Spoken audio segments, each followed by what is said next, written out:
Hello, hello, hello, hello. Hey guys, and welcome to day number 17 of the 21 days to live your authentic life challenge. Day number 17. Wow. So today is all about sitting down, taking a look at our relationships and figuring out if they are hindering or helping us to achieve our goals in life and to live an authentic life. Let me introduce myself for those of you that do not know me in case I have any newbies today. I am T. Renee Smith, founder of the Authentic Woman's Inner Circle, where we help you to build a profitable business, raise extraordinary kids, rekindle that fire in your marriage, all while staying true to yourself and to your values. So today is day number 17 of the 21 days to live your authentic life challenge. Hey Simone. So if you've not registered for the challenge, you may do so at trenesmith.com/authentic. That is trenesmith.com/authentic. So before I jump into today's topic, I always like to do a review of yesterday, just a quick recap. So yesterday we really talked about what are some keys to truly obtaining your goals. I know so many times every year people set these New Year's resolutions or they set these goals and then they look back and find out that they've not accomplished anything. So yes, it's great to set the goals, but you also have to have the strategy, the right mindset, accountability, and you have to calculate the cost, the investment, the time that it is going to take for those goals. Hey, Amir, good morning. So if you did not see yesterday's video, make sure you register for the challenge at trenesmith.com/authentic and to do. Sorry about that, guys. We so believe in taking action in our lives because it's not just about getting the information. So today what we're going to talk about is, are your relationships helping or hindering you? And when we talk about relationships, we're not talking about just the relationships with other people. We are talking about the relationships with yourself as well. So let's see. Hey, William, good morning. You said there are 4 types of people in your life. They either add, subtract, multiply, or divide.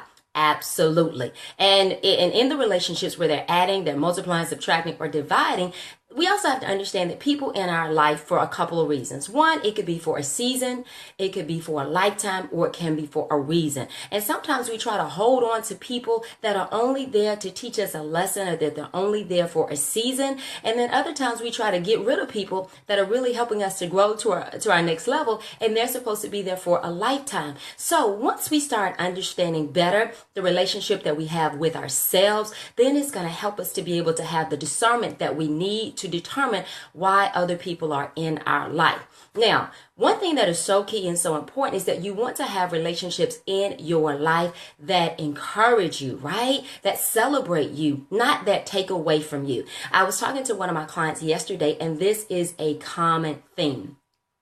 They'll pour, they'll give to other people. And then when it's their turn, when they need advice, when they need something, they are ghosts, they hear crickets, they are nowhere to be found. And so these people come and they drain, they suck them, their finances, their time, their energy.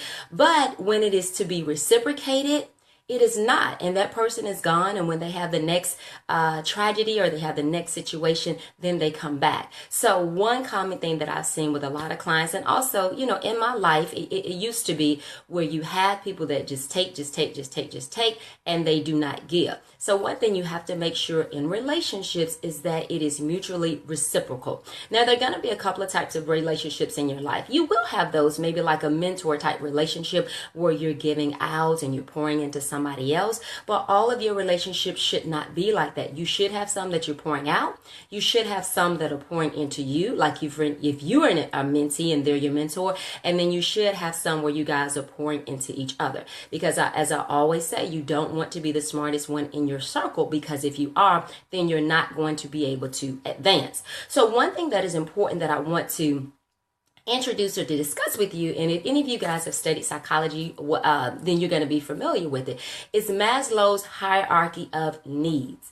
And this was actually developed by Abraham Maslow in 1943. And what it was research that he did that really talked about the motivation of human psychology. And the reason why this is so important is because I want you to see where on this list friendships and relationships fall into, because there's some other foundational things that have to be in place really before somebody is able to be a good friend to themselves or to be a good friend to others. So there are 5 key areas. So I don't want to just talk about the fluffy stuff dealing with relationships. I want to talk about some meat and potatoes. So David, thank you so much for your positive feedback. And so if you're on live with me, make sure that you say hello, okay? And list any comments that you have.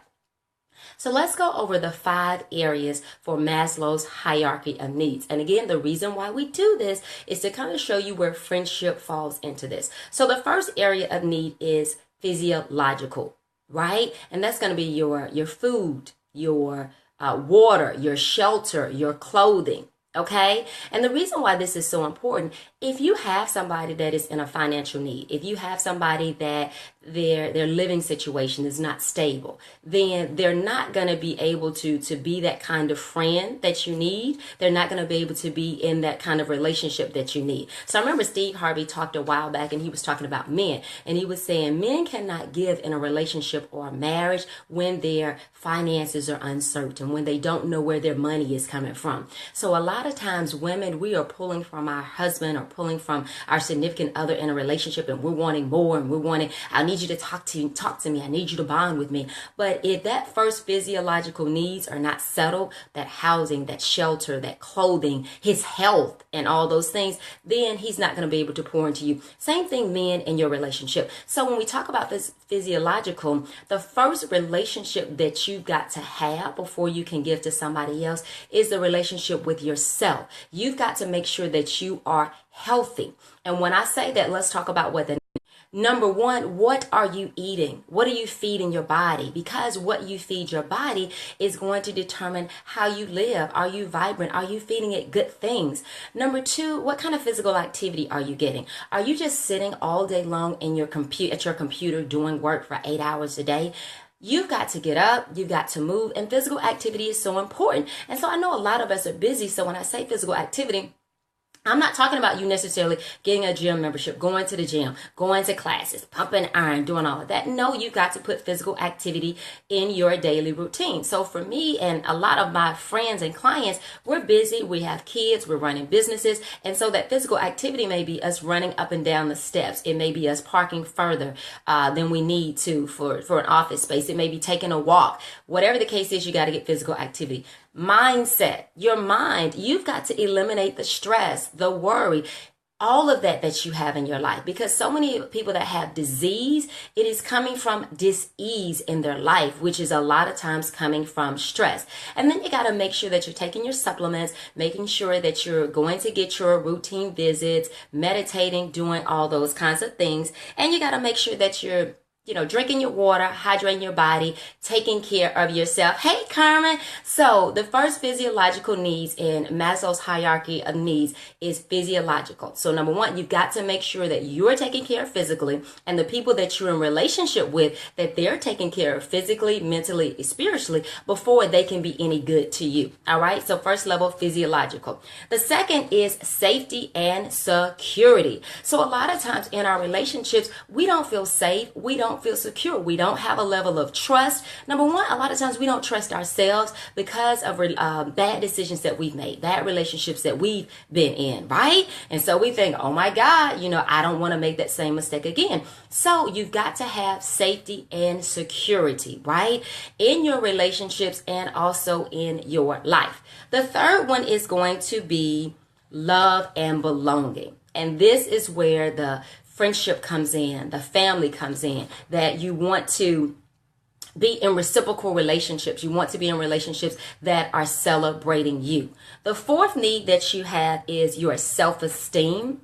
And that's really building up your confidence, really being confident in who you are, validating yourself, having that self-love, right? Where you're going into relationships whole and you're not looking for somebody else to validate you.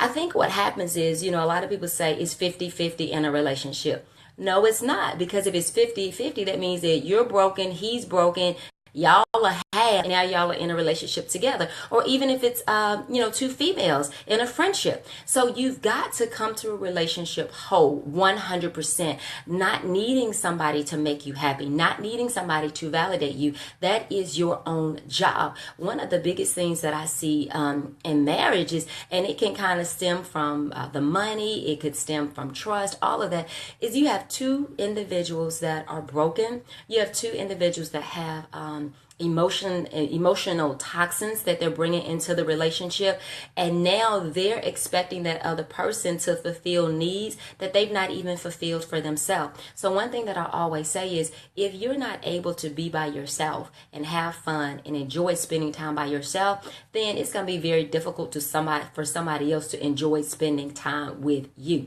So that self-esteem, that self-loving, and all that kind of stuff is so important, because you need to become whole. You need to come whole into a relationship and not expect somebody else to complete you. You remember they used to have in all these little love story movies and stuff. Oh my God, you complete me. No. You've got to be complete already, and they need to add to whatever it is that you have. Okay?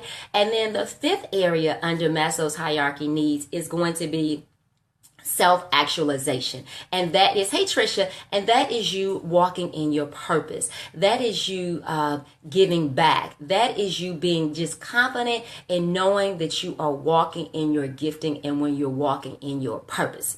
A lot of people don't understand that who you are is the person that you're going to bring to a marriage, to the relationship with your kids, to friendships, to how you are as a daughter or son, whatever the case is. Who you are is the same person that is going to show up in every relationship. So if you're insecure, if you worry about everything, if you don't trust yourself, if you're walking in unforgiveness, if you're judgmental, that is exactly who you're going to bring into relationships. On the other end, if you're happy, if you're whole, if you're confident, if you're forgiving, if you're accepting, that's exactly who you're going to bring into a relationship. So it's so important, and that's why I always say, guys, we've got to work on the internal. We've got to work on our mindset. We've got to work on our heart. We got to work on our spirit. We got to work on all of these things before we can expect external manifestations, before we can expect, more money, more success, better relationships. Because even like with when we're talking about relationships, and I talk about your relationship is the most important, is your relationship with yourself is your relationship with your money. Like, what is your money blueprint? I meet so many of my clients when we're doing business coaching, and they're like, I want to increase my revenue by 25-30%. I want to grow. But when we start peeling back the layers at their money mindset is scarcity. It is not abundance and being able to attract wealth. They don't understand their financial value that they offer. They think getting clients is hard, getting money is hard, right? So the relationship that they have with their money, or their money blueprint, or their money mindset, that is going to affect what they have in their lives. Or your relationship with yourself determines how you're going to have a relationship with somebody else. If you don't respect yourself, if you don't value yourself, if you allow people to talk to you any kind of way, you're going to bring that into a relationship, right? I remember when I was in a relationship that was not healthy for me, I didn't have any boundaries, or I didn't have any standards. That person was able to talk to me any kind of way, was able to lie to me, was able to do all these things. And because I accepted it, more of that showed up in my life. But then when I got a relationship with myself, when I set boundaries for myself, when I showed up for myself, when I jumped into the arena of my life and said, hey, I'm going to live my authentic life. I'm not going to let my light dim so that your light could shine. I'm going to shine brightly, and I'm going to walk in my purpose. Once I started to figure out who I was, that's when the people that I started attracting in my life changed. So look into your life. Look at the relationships that you have. If they are not what you want, whether it's marriage, relationship with your kids, business relationships, whatever the case is, you've got to change the core of who you are, because you only attract who you are. Right? Like attracts like. So if you are miserable, then you're going to attract all these miserable friends. So if you have these women in your life, like there are no good men out there and all men are dogs and blah, blah, blah. That's what you're going to find yourself attracting in your life, right? There are good men out there, but good men want to be attracted to women that have great qualities in them. So look at what you're bringing to the table in your relationships. And if the relationships that you have in your life are all sucking you dry, it's because you allow them. So it's time, guys, to set some boundaries, set some standards within the relationship that you have with yourself, and then in the relationship that you have with others. So as I am closing, I want you to go back as your action assignment and listen to the 5 needs that I just talked to you about from Maslow's hierarchy of theory. And the reason why I did that is because even in your relationship with yourself, you've got to start at those base levels. Are my physiological needs taken care of? Is my money taken care of? Am I taking care of my health? Then the next thing is, do I have my safety needs? Am I trusting? Do I feel safe in my relationships? Then that next need is going to be your loving and your belonging. Then the self-esteem, then the discovering your purpose. It's hard to be discovering your purpose and walking in your purpose if you're trying to, Lord, am I going to pay my credit card bill? Ooh, are my lights going to be turned off, right? So I remember when I first started my coaching practice many years ago, I would find out from a client where they were in this process, because if they are trying to pay their bills, there's no need of me working with them on coaching to figure out what their purpose is, because they got to be stable and secure, right? So go back and listen to this video again to get it within yourself, because the most important relationship that you have, number 1 is with God or your higher power. Number 2 is with yourself. And then when you get those 2 relationships right, okay, then it's going to change the relationship that you have with your spouse, with your kids, with your family, and with your friend. Don't expect from somebody else what you're not giving yourself. If you're not respecting yourself, if you're not loving yourself, if you're not showing up for yourself, if you don't know your worth and value, don't expect somebody else to do it, right? How many of you guys agree with that? So Carmen, let's see. Wow, you made that plain. No 50-50. You have to be complete whole. Growing up, you're taught totally different. Exactly. And one of the biggest things that I learned and changing my mindset, a lot of us learn new information on top of old information, which does not work. So there are a couple steps in the process. Number 1, you have to realize what you need to unlearn, because probably 50 to 70% of what you learned growing up is no longer working for you in your life. What you were told about marriage, relationships, business, how to raise your children. I know I was like, children should be seen and not heard. That's how I was raised. Children should be seen and not heard. Children should always do what you tell them to do. Maybe back then, but this is a different society. And if we want to raise critical thinking, analytical children, we can't just say, sit down and shut up. No, we have to teach them how to problem solve. So even as a parent, you've got to go back into unlearn, right? But first you got to know what isn't working for you. And then when you find out what isn't working for you, then you unlearn. And then once you unlearn, now you got to relearn. You got to learn some new information. And as you're learning new information, you've got to be willing to adapt to change, because it's not going to be comfortable. If you grew up thinking away for 30, 35, 40, 50 years, it's not going to be necessarily comfortable for you to change. So you got to be willing to adapt to change. And then the last thing is you got to take action and have accountability for it. So look at those areas in your life where you need to unlearn information, right? Then learn something new to apply it. So your assignment today is to kind of go back through those 5 different needs that you have and figure out which one of those areas do you need to work on, and to start working on those in your life. So guys, thank you for joining me for day number 17 of the Live Your Authentic Life Challenge. If you have not registered, you can register at trenesmith.com/authentic, trenesmith.com/authentic.